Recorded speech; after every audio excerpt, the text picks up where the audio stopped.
What is going on, YouTube? Welcome back to A Therapeutic Edge. Today on the table in front of us is another old knife made new. In other words, this is a new old stock that just landed in the collection. I wanted to share it with you guys.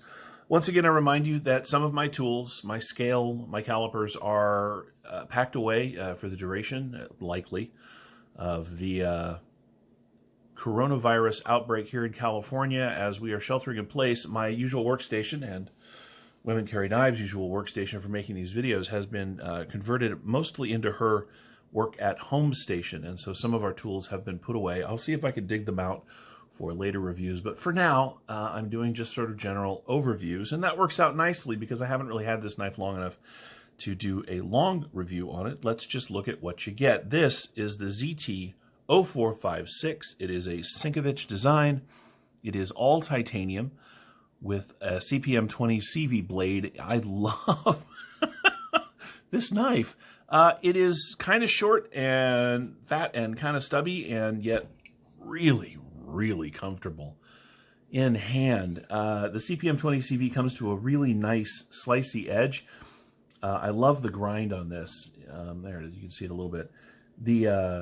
There's just belt lines, and there's satin on. There's some stonewash on the flats, excuse me. It has this marvelous rising swedge across the top that drops down to a nice, durable tip. It is not a particularly pokey knife, but there is enough tip there to be as stabby as you would want. I'm not sure how well it's going to come out in the video. Let's see if I can get it to... Yeah, so there's milling on the scales here and here and here and here. That gives it a surprising amount of grip right where you need it, although they are nice and flat on the flats here, no milling there.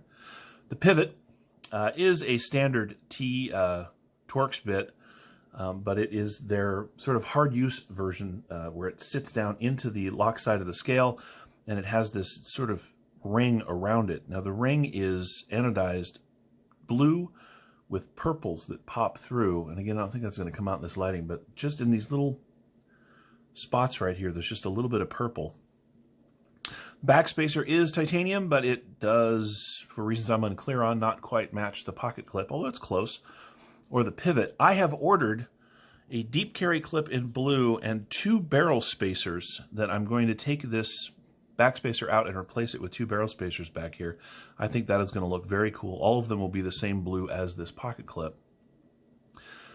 This knife has been around a long time. It is well copied. There are clones. You need to be careful. There are homages by companies like Effengrow that look very similar, although there are flat-out clones of this too. So you want to watch out when you get one. You want to make sure it's coming from a good source.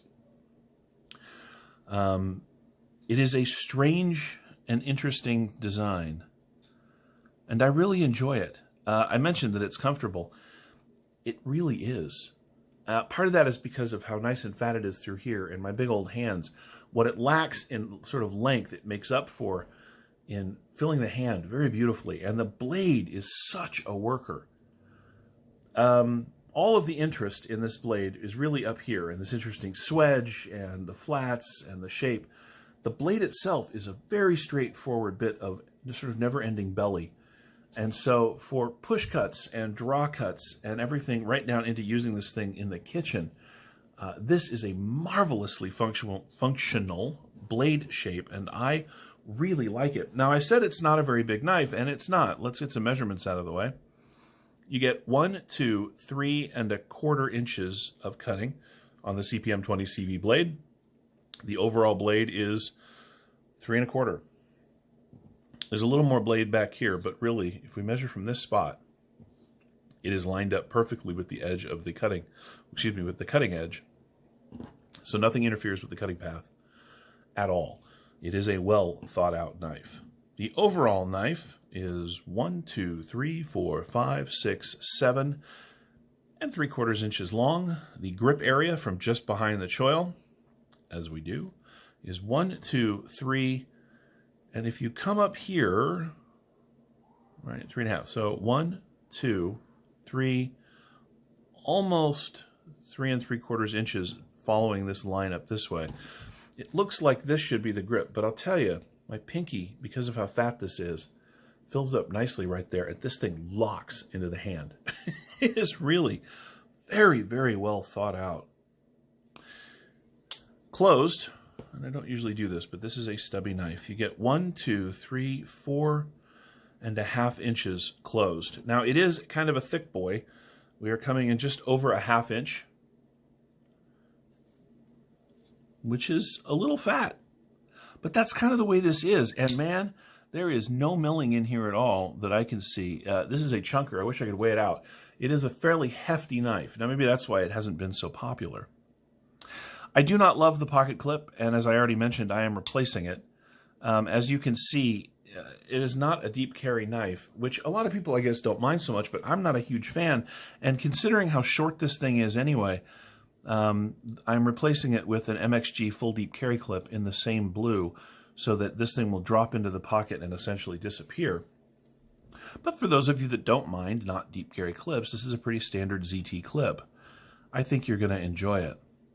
I'm a huge fan of CPM 20CV because, of course, I am. I love M390 as well. I've had really excellent luck with ZT's sort of super steels. Their CPM 20CV has performed beautifully in the other knives that I have it in, and I have zero reason to doubt that this thing will be the same. These are still out there. They are about $260, although as I say this today, there is a big ZT sale going on Smoky Mountain Knife Works and some other sites where the prices are crazy and expensive. And they make a version of this in carbon fiber. They make a couple of versions of this. I, of course, am a big fan of just straight titanium, so I was really happy to get this one in my hands.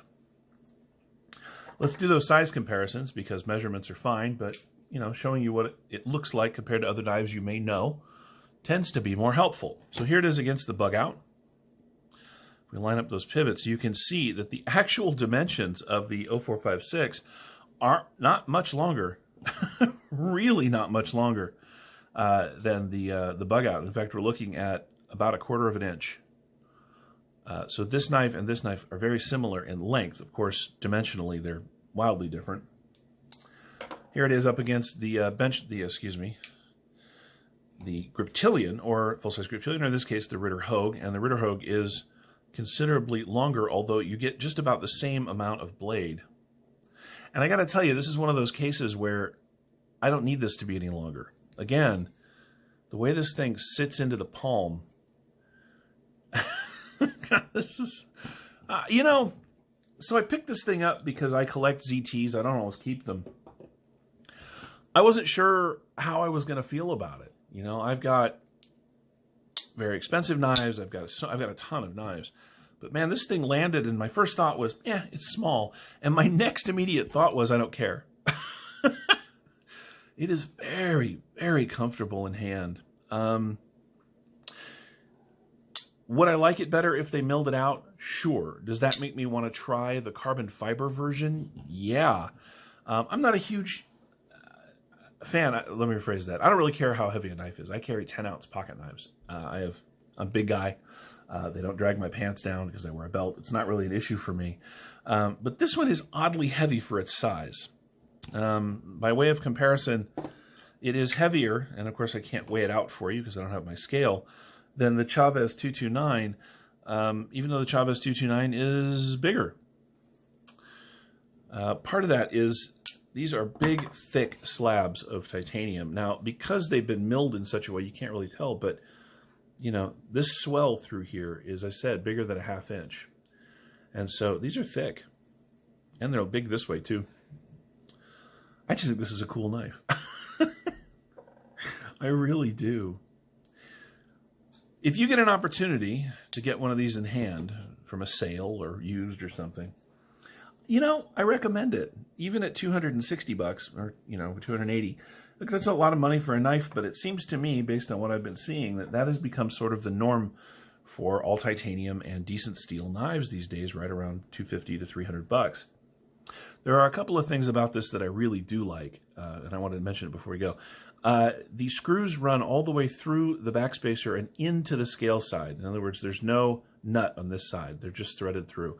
Well, I like that look, and I think it's cool. You do want to keep that in mind if you take this thing apart for any reason, because if you strip out this side, you're done.